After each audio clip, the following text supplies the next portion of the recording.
Oh, guys, good, you're here. I am so excited. Guess what? I hope this isn't about your podcast again. Why, did you finally listen to it?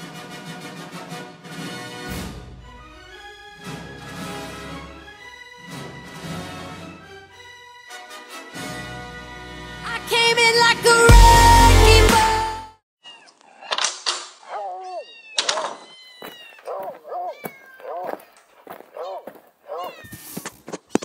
The Grooming next door is recorded in front of a live studio audience.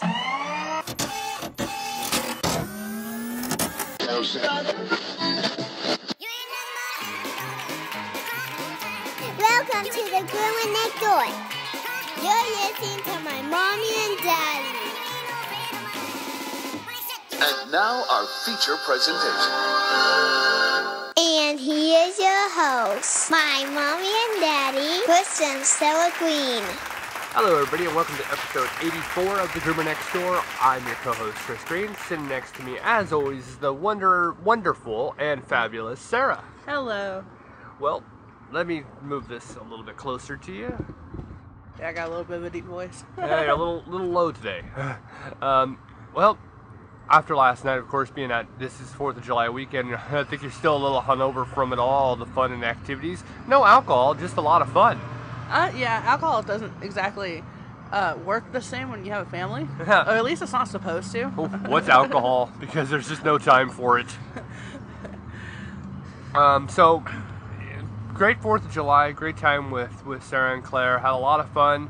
Didn't do exactly everything we planned on doing, but you know what? We had a good time together, so that's what matters. Yeah, and Claire was a little more courageous this time and tall enough to go on the rides, so she pretty much hit every ride she possibly can, except for one that we wouldn't let her go on. Yeah, you know, there was the ship, the Viking ship is I guess what you would consider it to be. It was a little bit too. She is still so small. Yeah, my problem is that she's so slender that she can slip underneath the bar rather easily. So we don't want that to happen. Yeah, even though she went on everything else that was high velocity, I was really surprised. She's a daredevil for her almost 7 years old. Oh yeah, next year she's going to be, oh my gosh, she's going to be so much worse. She's not going to want to go on the rides with us anymore. She wants to do it on her own. I don't know. She really was having fun. She was really happy that I was on the ride with her, but man. We're on the Spaceship 3000 or 300, whatever. The one that spins real fast and you slide up to the top. I thought the floor dropped out, and it wasn't the one that the floor dropped out. I was holding on to her because I was afraid. I wanted to make sure I could feel her heart beating, I could feel her moving, that she's not passing out from the G's. And she's like, "Mommy, stop holding me." Yeah. Fine. Yeah, she was a boss. Yeah, I was holding on to her. I was checking on her. I was like, "Oh, this is a little bit harder than I thought it would be. I thought it'd be a little less." How many G's you're experiencing going around in circles as fast as we did? You can't exactly just lift your head up and look. Right.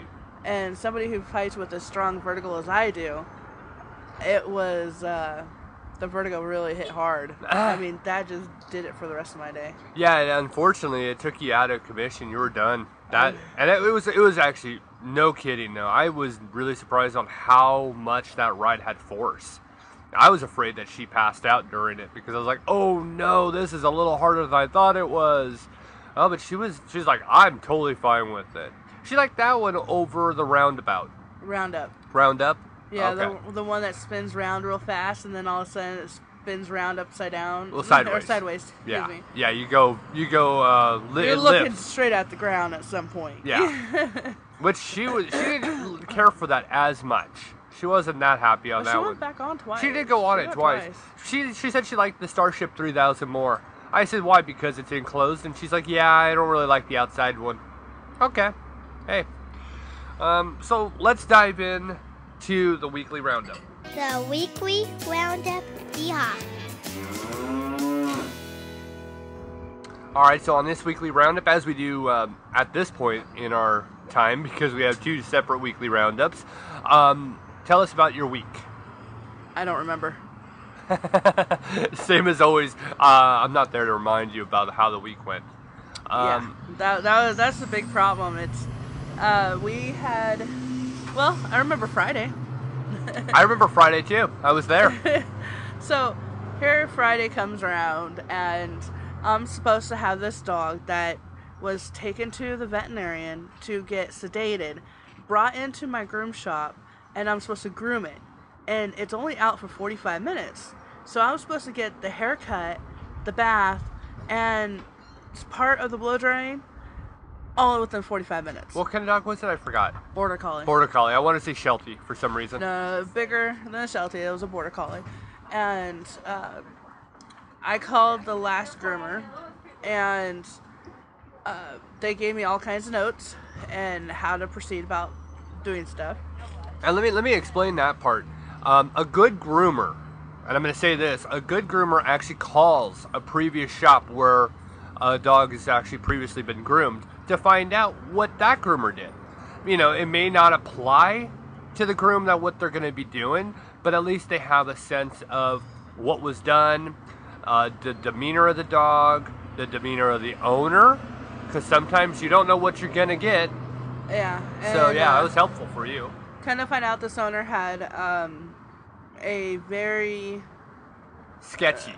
Not sketchy, just very regular about not showing for her appointments. So I called the other groomer, and the other groomer's like, well, I guess I'm going to erase their appointment for the 17th of this month because they had one for us. I'm like, oops. And there goes a raptor. Yep, okay. So pretty raptor. Yep. So the problem is that when you have a highly aggressive dog, and this is a dangerous situation that you're in. Yeah. Sorry, there's a beautiful truck that drove by, a Ford F-150 Raptor. Oh my gosh. Anyway, like you said, it is a dangerous situation to kind of get into because here you are, you're booking for this dog, you're crossing out spots for other dogs because you don't know what this is going to entail. Because if you overbook yourself, that's going to be the day that you realize, oh shoot, I'm like 5 hours behind now. Every groomer's worst nightmare. But then if you take too much off, then you have nothing to do, you don't make any money that day. And people need to face it, folks. Groomers are there for the money too. It's a job, they gotta support themselves. So they gotta do whatever they can to support them. And when somebody doesn't show, it really hurts. Sometimes you're just so busy, you don't notice people show. That happens a lot to us, where we don't even notice anybody not showing up because of the simple fact we have so many anyways. Yeah, you'll actually come about and you'll be like, oh wow, so-and-so didn't show today. Well, it's a little bit of a loss of money, but you know what? I'm making it up on time, so it works itself out. And I really didn't have to do that. And then every once in a while, when you really just want to go home, then they don't show up, and you're like, yeah, I get to go home early, and then all of a sudden they show up late. The worst. And then you're like, oh, I could really use the money, but I could really get out early. Oh, what to do. And the other thing, you can never have a customer say, well, I'll show up sometime in the day. I'll be there sometime. I'll be there sometime. It doesn't work that way. You don't have that flexibility. There are shops out there that would work out. The shops that are either just starting up that need the money no matter what, they'll take people like that. Established shops won't, and established groomers won't, and I'm not going to tolerate that. I'm not going to tolerate somebody just say, oh, I'll show up whenever I want to. No, you got to be courteous to me like I'm courteous to you. You know? Well, it would apply in their workplace too. Or at a doctor's office. Well, anything that's by appointment. Anything by appointment. Yeah, you tell your car care people, oh, I'll show up when I want to, when it takes 5 hours to do something. I'll show up at 10 minutes before you close. No. Well, it's like I had to go to the mechanic this week for our other car, and I didn't have an appointment. I called and I said, hey, I know it's last minute. If you can do this, I mean, it was a quick little thing that they had to do, but kind of like a walk-in nail trim. Yeah, exactly like that. And I expected them to say, I'm sorry, we're too busy, because they were very, very popular, very good mechanic. They were able to squeeze me in, but they said you have to be here at this time, and I got there early just because it's like, hey, I'm at your beck and call, you're not at mine. You know, I may be giving you money. It was a simple $20 I'm spending, but still, it doesn't matter. So, and it's like with nail trims for us, or any like really minor things that needs to be done, like glands or ears or something like that, I give them a time range, anywhere between 9 and 3. Just show on up, 9 and 3. Don't come any sooner because I got dogs coming in, and don't come any later because I gotta get done. And most people are very respectful of it, but this past Friday, they didn't show. And I gave them a half an hour to come in because sometimes veterinarians don't open till later. Right. So I allowed time for that. Well, 9 o'clock came around. I'm not going to wait. Nope. So there was this lady with this big old Great Pyrenees. Such an adorable dog. That wanted in. So I called her, and her appointment was technically not for another 4 weeks. And I called her, and I said, I know it's about 4 weeks too soon, but did you want to bring your dog in? And she's like, yes, please. She was there in minutes. Yeah, she was there in like 10 minutes. She was, I'll be there right away. I'm like, don't rush. Right. Don't get an accident. I was surprised on how quick she got there. And see, folks, I actually had a short week over at Grooming Academy, so I was able to come and work with you on Friday, so that was fun. I needed you there. Oh, boy. Oh, I needed you there. So, since I had so many marked out spots, I was like, you know what, I should just take this Great Pyrenees and just call it good. And, call the Great Pyrenees in, got them started. We had all this other stuff going on. And I took in a super highly aggressive dog. Oh, yes. That was fun. Super highly aggressive. Doxy. Yes. This long-haired dachshund, it was black and tan. Highly aggressive. No other groomer would touch it in Rolla. And that's another thing the other grooming shop said. They said, well, I told him, I said, it's typically lack of skill why they don't accept aggressive dogs around here. And she goes, well, it might not be skill. It might just not want to deal with biting dogs. I was like, no, I'm sorry. You groomers charge extra for aggressive dogs. They just don't want to do it. They don't have the skill level to go without getting bit like I can and like you can, because I trained you that way. Yeah, I had my own kind of dog like that this week, and I'll talk about that later. So, Samson came in, and it was one of those dogs that nobody can touch. I mean, I could barely get him. And once you stop doing the things he doesn't like, which is everything, he's a sweetheart. At the end, you saw at the end of the groom how he was just leaning up in me, just burying his head into my chest, and just wanted to get pet and loved on. But boy, oh boy, oh boy, when it came to washing, when it came to drying, when it came to, I know, right? Oh, no, that's more truck. Well, it was pretty truck, and they had monster kind of. They're getting paid to have that on their car. Yeah, they probably don't even pay for a truck. They don't payment. pay for their truck. That's full the vinyl or whatever they consider it. That's like $400 a month they get that. Oh. But anywho. Sorry, folks. ADD all over the podcast. And it was amazing. I'm so happy that you came home a day early, because our bather ended up having to go home early because she wasn't feeling good. And it left us with a lot. She left you with part of morning and all afternoon. Yeah, which wasn't very many dogs, but you know when you're. I don't know about that. It was still a full load. When stuff happens, and you gotta roll with the flow. Well, that's when. This is when these circumstances happen. You can't look at it and go, oh, you know what, blah blah blah blah blah about the person, be upset. I mean, nothing to be upset about. It was great circumstances that I was there to pick it up. So, stuff happens. It does. If you weren't there, then I would have had Craig come in. If Craig wasn't there, I would have had Laura or Lauren come in or somebody. Right. We're never sunk in the water. No. So, yeah, that day was... What made it nice, though, is that on the Doxy, you were going to bathe that dog. Even if the bather was there, you were going to do it. But luckily, and and I say this all the time, for my abilities that I have in grooming, it's all that you taught me, knowing how to handle a dog like that. So that was helpful. I mean, I really am always, I say this all the time, every day that I pick up a pair of shears, pick up my clippers, everything I can do has always been because of you. So it's quite cool. And then Monday, we have 2 dogs for you to do here. So I understand you're not going to be you only go to school for, 4 days out of the week? Monday is going to be another day of school. You're going to actually be working. Well, it's nice to actually be able to make money on these dogs, because throughout the week, all the dogs that I do during the week, I'm making somebody else money, and you're taking the tip if you're the only one to work on it, and if that only happened once in 3 weeks. Yeah, and that'll be on the part of the Grooming Academy storyline. I'll talk about that.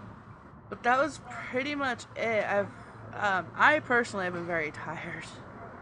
I felt good though this weekend. We had a full weekend off together, which you've needed it. My next full weekend off isn't till Claire's birthday. Yeah, we're gonna probably try to get you a weekend off. You're gonna need it. You're gonna need one. I'm gonna have the 9th and 10th off of August. Oh yeah, that's right. Because the 10th is Claire's open house. Yeah, I'm gonna be home. I have to look on the calendar. Was that a Friday or a Saturday? The 10th's a Monday. It's a Monday. Okay, then I don't have to worry about that. Yeah. Perfect. Yeah, I got to be there for that too. Well, it's your birthday. Well, I wasn't that far. I wasn't gonna actually work on your birthday or go to school on your birthday. Like I said, I wasn't going that far. It was just Claire's open house. That's a little more important than my birthday. Well, they're both very important. You know, they both have different meanings. So is that everything you want to go on in the week? That's all I can remember. So yes. Okay. Well, let's move on to Grooming Academy. Okay, class is about to start. Hello, Pups and Kittens, and welcome to day number 9 of Grooming Academy. It has been an absolute glorious day for me. One of my best days so far. It started out this morning. I actually shaved down a border collie. Part of the dog.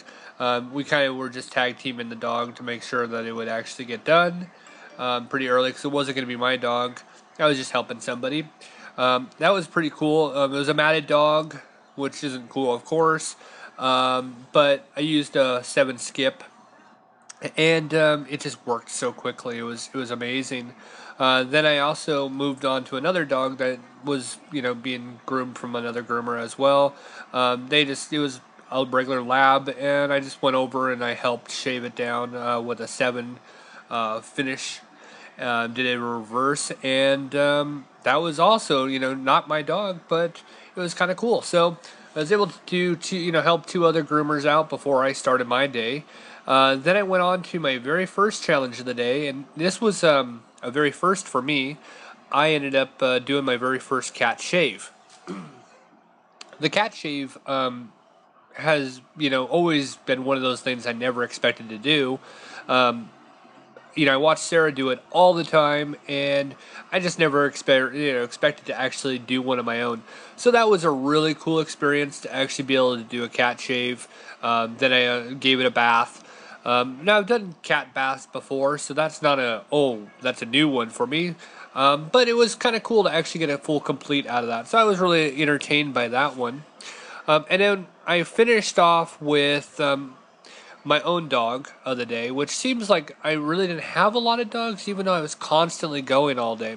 My main dog of the day was a smooth-coated Wheaton Terrier.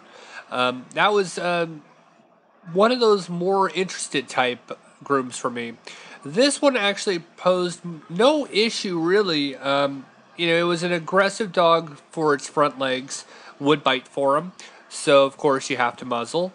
But was able to actually get the dog to actually work with me, which was quite nice. I did a number 7 finish, and that was just on the body, and a number 5 for the actual legs, and then onto the head.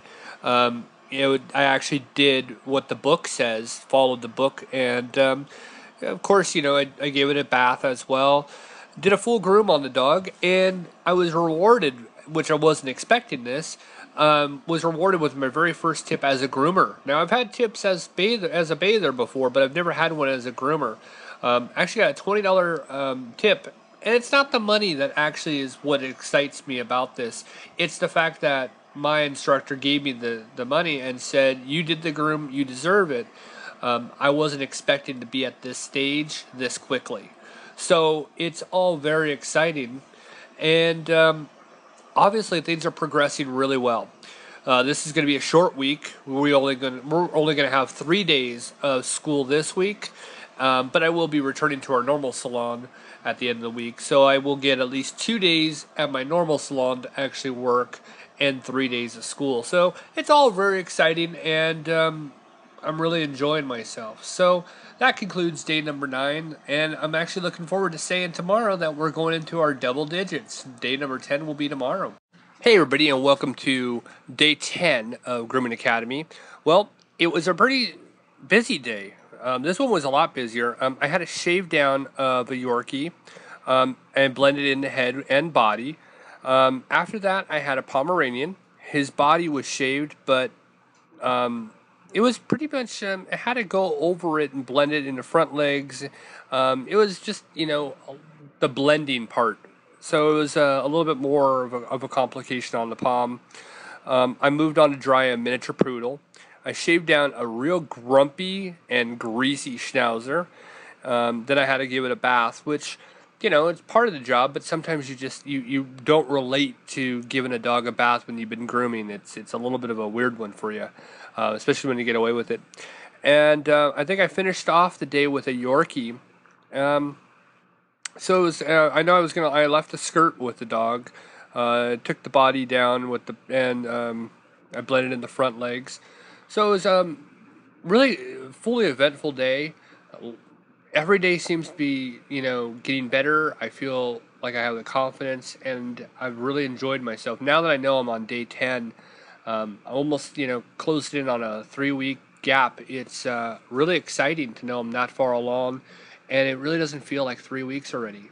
I'm starting to feel comfortable here, and I'm really excited on how I'm feeling. So tune in for the next one. I love doing them, and I love that I have so much support from everybody. All right, everybody, this is day number 11 of Grooming Academy. Today is going to be a real short day.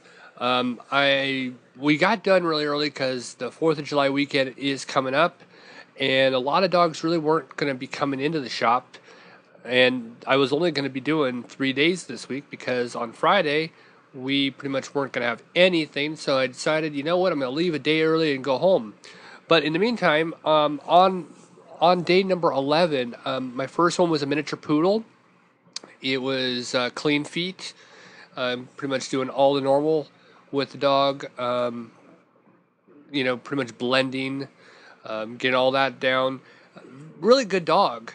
Then we went on to doing a bath. I then took my lunch. It was kind of one of those weird ones. I wasn't expecting this. Came back after lunch and was told, well, you got 2 Chihuahuas. They weren't, short-haired Chihuahuas. They had some hair on them. Definitely plumpier than our Chihuahua that we have. So gave them a bath. It was a BBN, a bath brush nails. So the female was a lot more skittish than the male. Female was very cuddly, wanted to actually be held a lot more. So that was a challenge, especially with nails. Nails were very hard. Had to do the nails in the bathtub. It felt like the dog actually was a little more secure in the bathtub than on my grooming table. Then I took my Furminator just to actually brush out all the loose hair that was just too poofy, and the owner wanted that to be dealt with. Took a 10 blade and skimmed the belly to just kind of get all the loose hair. And then after I got done with the 2 BBNs, I really felt like it was more of a tidy on both dogs than a BBN. They said, all right, well, you're done for the day. Pack up, because they all knew I was leaving to come back home to join my family for a long weekend, which is much needed and definitely exciting for me. So that actually concludes week number 3 of Grooming Academy. I can't believe we've already finished 3 weeks already. Again, if it wasn't for the support of all of you who continuously post different things, I really think that's what's actually made it so easy for me. Having a great family to actually be supportive has also been very helpful, and it's making the time go by really fast. So thank you guys. Next week we start week 4, so I'm excited about that, and hoping that there's only a couple more weeks of this. I don't know exactly what we have left. I know there's at least another month at least, but I'm kind of wondering how much longer this will actually go. So thank you guys, and hope you enjoy this podcast. So that, I hope that everybody enjoys actually hearing about the Grooming Academy, what I actually timeline each day. I hope that you guys don't just think, oh, I don't want to hear that crap. Honestly, this is what you go through if you want to be a good groomer. In my case, having to actually... Oops. you and ringtones, even notifications. It's Claire's game that's going off, not my fault. So, I timeline this. I say it all the time. This is really for Claire. This is for her when she gets older and she starts to, listen to these and kind of hear everything. She'll know this is what Daddy went through during this time. The show is what Mommy and Daddy go through on a daily basis. She lives it, but she doesn't always know it. I wish when I went to Grooming Academy, I had something like this too. So we can compare notes from when you went and I went. And we talked about this during the week. I think it was this week. I forget when it came up. But Claire has such a passion for pets. And it's kind of funny because when you look at it, it's like, what will she do? Yeah, she's only going on 7. But the way that she's being raised, she has structure. She has this 2 parents that have a career that they're building, reputations that they're building. So it's kind of one of those, what will she do? Will she follow in the pet world? So that's a weird one. I would much rather see her go and be a vet tech, a veterinarian or something. Yeah, well, anything to do with it. I mean, if she can't make it as a vet, then, grooming's hard. It's hard, but, Grooming's very hard. I would still, at least she has an idea. We've said this already. We know that when she's a teenager, she'll be a bather. That'll be a thing that we'll have her do. Yeah, as a teenager, she's going to have herself a summer job. Oh, yeah. Yeah, teach her something. But as for, grooming, like I said in the weekly roundup portion, I had an aggressive dog myself. It was a Wheaton. I'm not terribly aggressive, but had its own kind of complications. It doesn't like to be dried. Wheaton Terriers are crazy. Well, it's got terrier, so terrorist. Wheatons are insane. I'll groom whatever, and I love each and every dog, but a Wheaton, oh my gosh.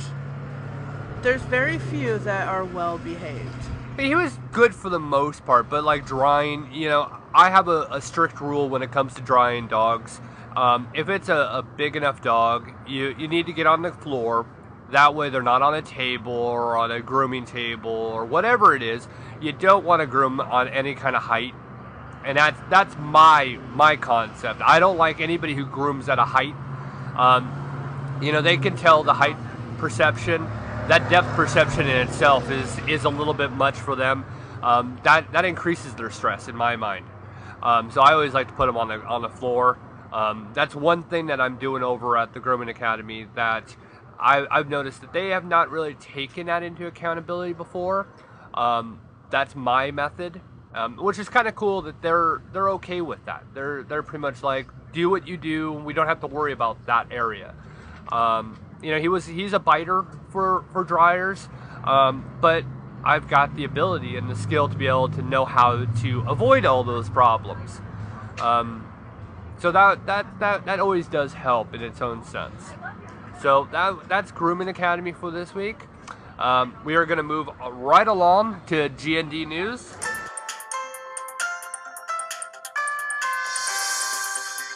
Alright, well, welcome to the GND Newsroom. This week we're actually going to cover traveling with your dogs or cats. The clips that we're going to actually focus on this week are for any of you, because it's summer and now we're in the height of travel season. A lot of you will be traveling to all over the US and Canada and wherever else. You'll be traveling all over, and you may want to be taking your dog or cat with you. So we decided, you know what, let's cover some things. There's a lot of things in the news this recent time, like this past week. There was a lady at LAX, which is Los Angeles International Airport, who had their pet in their suitcase, went through TSA, and of course the x-ray machine showed that there was an animal in her bag, and that caused a great deal of problems. So let's go over what actually the do's or don'ts, pretty much, of flying with a pet whether it's a dog or cat. So we're going to start with somebody from TSA, and they're going to talk to you about the different things about pets and going through security. It is the busy summer travel season. We do tend to see a lot of people who will be bringing their pets with them on trips. So we want to make sure that people know the right way to bring their pet through, and there's a wrong way. And the wrong way is to put your pet in the carrier and send the whole thing through, because we certainly don't want to x-ray your pet. And so the right way to do it is you take your pet out of the carrier and you either walk the pet on the leash or you hold the dog or cat. The idea is you're being screened and so is your pet. And what we're doing is we're making sure that there are no explosive devices on the pet or in the case. And then either way, whether you're walking the pet or whether you're holding the pet, your hands will be swabbed. It's with a piece of fabric that is for an explosives trace detection. The fabric is swabbed and it goes in the machine to make sure that there are no traces of explosives. And that's all really it takes. All right, so what's your take on TSA and and the proper methods of bringing your dog through the security? Seems legit to me. Well, I don't understand. Straightforward. It is straightforward. I don't understand why this is so complicated for so many people. You know that there's an x-ray machine, so I don't understand why they're putting their dogs and their cats in suitcases and not properly going through the procedure. What do you think's gonna happen? Your dog's gonna pee, your dog's gonna poo, your cat's gonna meow, and nobody's gonna notice. Well, I don't understand the fact that there's an x-ray machine. They can see inside the bag. You don't think that they're not gonna see? It's like, for one, you're suffocating your animal. No, I like that truck. That truck went right through a red light, and it even had an attachment, a trailer on it. It just went right through it. That was brilliant. They own the town. They own it. Didn't you know? Oh, right. They own it. Yeah, it doesn't make a lot of sense, and that's pretty much one of the topics of the week is, well, how is it not? My thing is, like, you think humanity and humans and just all humans, you know there's your level of intelligence. There's people that are smarter than you, and you know there's people that are dumber. And then there are probably a lot more people smarter than me than dumber. But then you just realize, oh my gosh, there's lower than I expected. Right, stupid. Right. You lower the bar to literally step over it, and it's here they go. They're even more stupid than humanly expected, and they're stuffing their animals in suitcases. What do you think is going to happen? Take every idea out to the logical conclusion. What's going to happen? You know, if you're any aspect of life, if you're a jerk to somebody, take that out to the logical conclusion. What could happen? It's not going to hurt them any. It's going to hurt you. Well, here you go. You stuff an animal in a suitcase to take it onto an airplane because you don't want to pay for its own ticket and cargo. But it's small enough. If it's small enough to fit in a suitcase, it's small enough to probably fit under your seat. Which is, again, you know, what we're going to talk about in a second. They said that there's some that's too small and... Well, we haven't gone there yet. We'll go into that next. But yeah. Yeah. So let's actually talk about the size difference between what could actually go on a plane and what actually goes into cargo. We're going to talk about the difference of pets traveling in cabin and pets traveling as cargo. So what does it mean when a pet travels in cargo? Basically, if an aircraft does allow live animals to be on board, there is a specific compartment for them that is for live animals only. There is nothing else in there with them, no luggage, no nothing else. That area that they are in is temperature controlled to within 10 degrees of the cabin. It is oxygenized per pet and it is pressurized. So it does feel just about the same as you feel when you're sitting in the aircraft. When pets fly as cargo, they can either fly on the same flight as you or they can fly unaccompanied. About 98% of our clients do fly as cargo, and the majority of those are unaccompanied. The other option is pets flying in cabin. What that means is if your pet is small enough to fit under the seat in front of you, then you can bring them on board with you. You cannot buy an extra seat for bigger pets, unfortunately. The area under the seat in front of you is very limited, and different aircraft have different sizing that they require. So normally you want a soft-sided crate because that gives it the most flexibility. The pets do need to be comfortable to move around in the crate. So sometimes even cats can be too big for cabin travel. So you do have to make the decision what you want to do. Sometimes it does depend on your pet. It may not be a good option for your pet to go in the cabin, even if they are small enough. If your cat meows too loudly, if your dog yaps frequently, if they have separation anxiety where they're in the crate but right next to you and they want to get out, it may not be a good choice for you or the other passengers around you. If your pet gets anxious and has accidents frequently in their crate, that may not be an ideal for a long flight. Shorter flight might be okay. Do keep in mind that for a pet to travel in cabin, you do need to have someone flying with the pet, so you can't just buy them a seat in front of someone and then not be on the plane with them. The major advantage of bringing a pet in cabin with you is it is a lot cheaper. So as opposed to buying them a ticket on as cargo, their own ticket. Another advantage is peace of mind having your pet with you. Do keep in mind though that you cannot take your pet out of the crate at any point during the flight. It is more practical for pets to travel as cargo, especially when you're relocating. So you have a lot of luggage, you probably have a family. It is kind of a hassle lugging the crate around, making sure it's not bothering other customers. So a lot of the times it is definitely better for you and your pet to travel as cargo. We are here to support whatever decision that you make, and we're happy to help you in any way possible.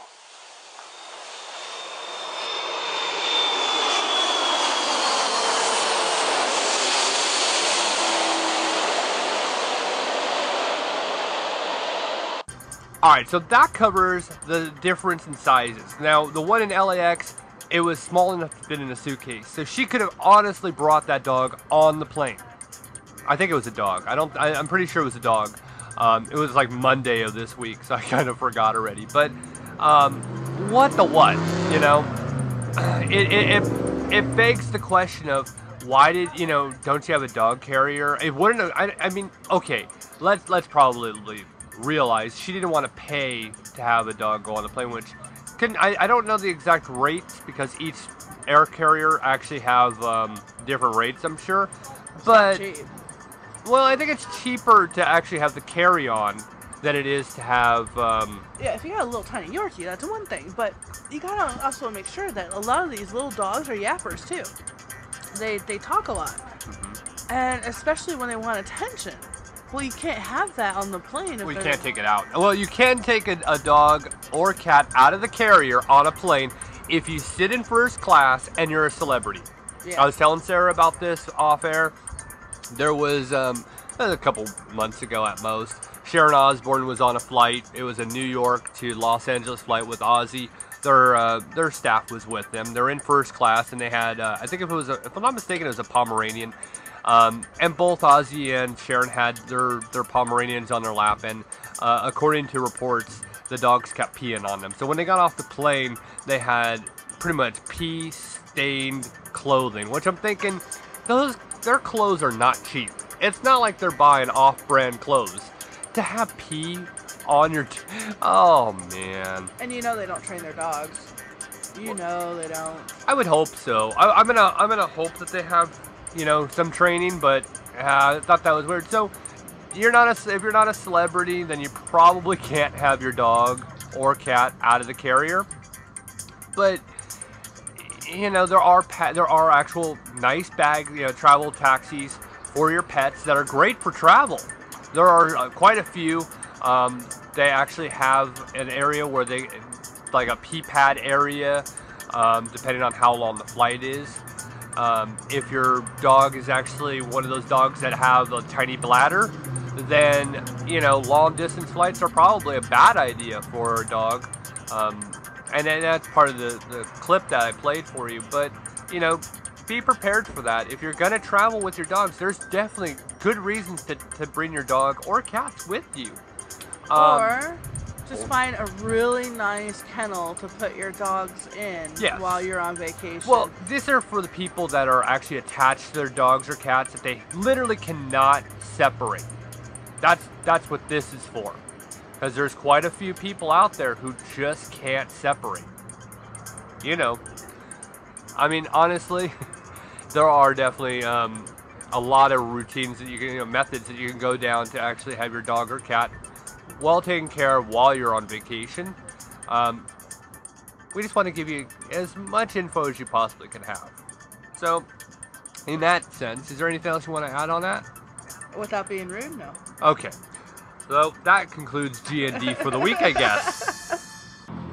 Alright, now on to our main topic, which is going to be dogs in combat. Now, I've talked about this before, about different areas of the military. Being that Independence Day was just this past weekend, always want to, we always find reasons to talk about and highlight the military and all that they do, but one thing we don't hear a lot about or talk a lot about is the service dogs, the canines that actually go out there and do so many different things. I've been very fortunate. I've actually seen these dogs doing perimeter checks in different aspects, and they are an amazing dog. They're an asset to the military. They're an asset to the men and women who actually are out there fighting every day. And it's just an amazing, I can't use that, that's the word I have to use over and over. But I wanted to actually highlight that. I know a lot of you actually participate in different campaigns to support the men and women that have been affected by the military, whether it's Wounded Warrior or other ideas. There's also care packages a lot of you guys send to the soldiers that are overseas. But here's an idea of sending a care package. There are ways of doing this, sending care packages for the actual canines, because unfortunately the budgets are very low, so they don't have a great deal of assets. And we're always, kind of baffled. We have the money to be allocated to them, and unfortunately, we don't always have the best of politicians. They pocket that money sometimes, unfortunately.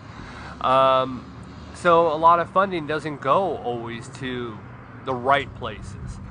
So I wanted to actually play this clip from men and women that actually have served. They are dog handlers in the military, and they have first-hand experience.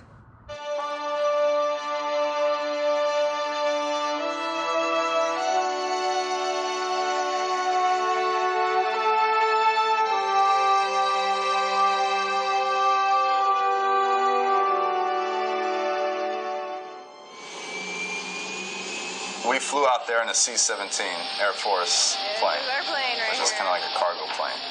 And all of our dogs were in their crates with all of our gear on top of them right in front of us. Elise had no idea. Like, they don't know. For them, it's we're going on a ride. We're going on a plane ride. They don't know what they're getting into. Just like me, I didn't know what I was getting into.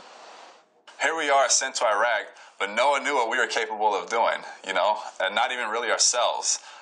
We just had confidence in our dogs, and we were confident that whatever missions we were going to go out on, we were going to be able to provide support with. We were going into Al-Assad, and I didn't really know what that meant. I just knew that it was a base there. And the back of the plane opened, and I kind of smelled the air. The sun was so bright that everything was just hazy white. And I got off the plane, and it was like putting your head in an oven. I went, seriously? I was like, I've got to operate in this? I was like, my dog is going to die. His brain's going to fry in his head, and he's going to die, and then I'm going to have to go home. When I rolled up to the base, I said, you got to be kidding me. This is where I'm going to spend my tour in Iraq. Basically, the base was a chicken factory. Just like this big warehouse that they put a big fence around, and we camped out there. So about a week and a half went by, and I had never been called on any missions. I wasn't called to do anything. I was just doing perimeter security and standing on a gate. And I know stuff was happening out in town because you can hear it day and night. Fights and bombs, and you see guys getting hurt or even killed. The number one problem we were having while we were in Iraq were the IEDs at that time, all the bombs that were going off. And I said, you know what? I think Rex is best utilized out there, because what if he were able to detect that bomb before it went off, before it hurt those guys? So I went to the company first sergeants of all the infantry companies, and I walked in with Rex. And they looked at me with this really dumbfounded look like, who the hell are you and what are you doing here? And I said, I'm here to help you guys out in whatever way I can. My dog can smell bombs. And right away, they said, you know what? We got a mission tonight. You want to go? And I was like, okay, you know, I guess this is what I'm here for.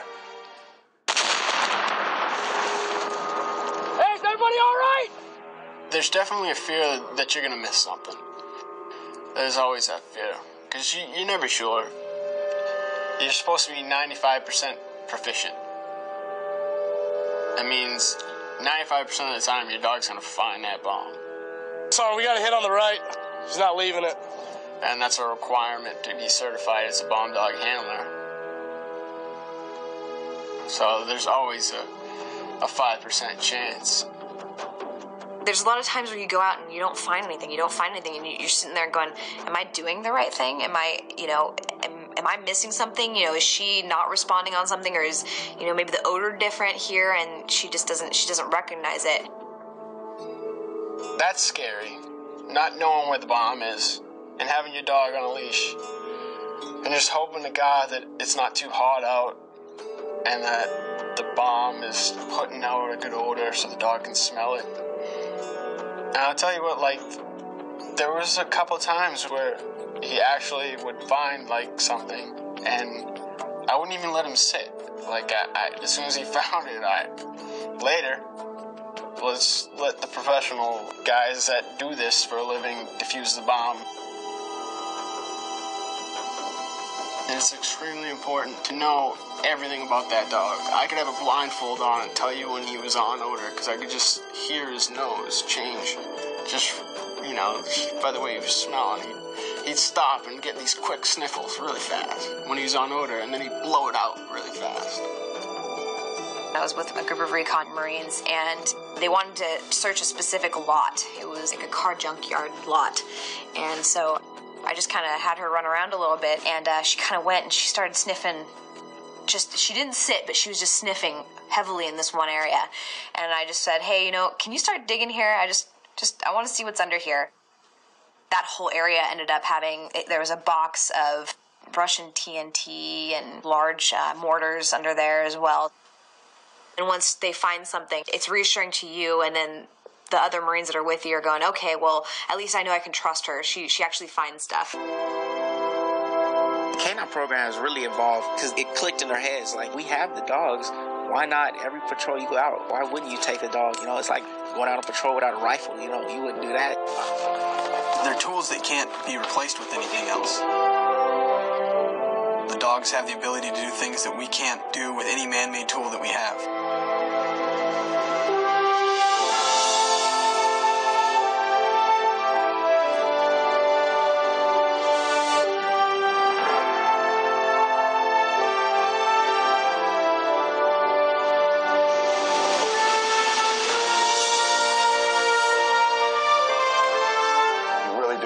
That are out there on the front lines, just like the Marines are, that are out there standing post, out there standing watch right now as we speak. There's a dog team somewhere doing the job.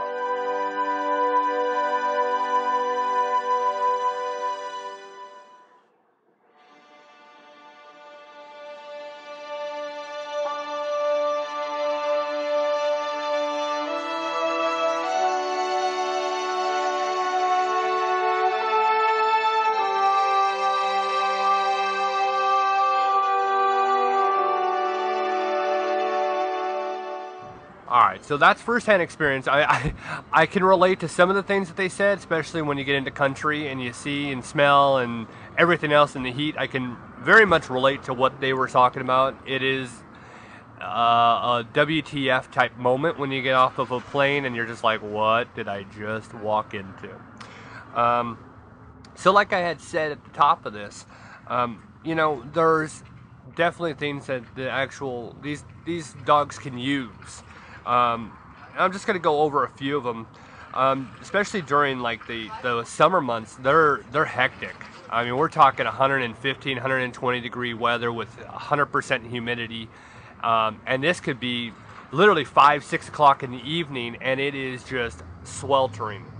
So there's a few things. I mean, there's quite a few things. I'm going to list all of them in the show notes.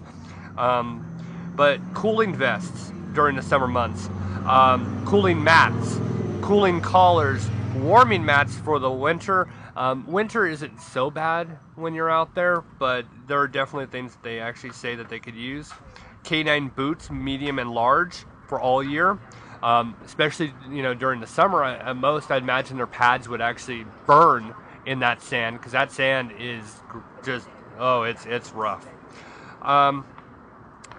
There's collapsible nylon dog bowls for water. Those really do help. A lot of these are pretty inexpensive, the stuff that they need. Oh yeah, and I'm sure there are actual companies out there, like they actually have Con 3-inch rubber balls. I'm pretty sure that they do actually send these out to them, but you know, we're talking about quite a large amount of dogs that actually are part per base. There's actual kennels on base with quite a few dogs, and they're needed.